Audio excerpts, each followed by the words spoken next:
আসসালামু আলাইকুম। Automobile technology Bangla video সিরিজে আপনাকে স্বাগতম। হাজারো পার্টসের সমন্বয়ে গঠিত হয় একটি automotive vehicle.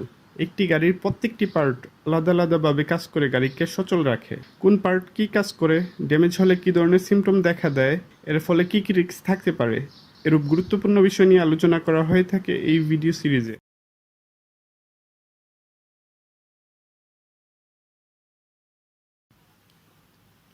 Water pump engine cooling সিস্টেমে ওয়াটার বা পানিকে প্রবাহিত করতে ওয়াটার পাম্প ব্যবহৃত হয়।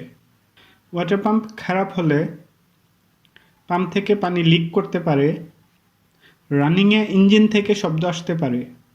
ওয়াটার পাম্প খারাপ হলে ইঞ্জিন ওভারহিট হতে পারে। তাই ত্রুটিপূর্ণ ওয়াটার পাম্প নিয়ে দীর্ঘ সময় চলা উচিত নয়। যথাসম্ভব দ্রুত সময়ের মধ্যে পাম্প পরিবর্তন করে নিতে হবে।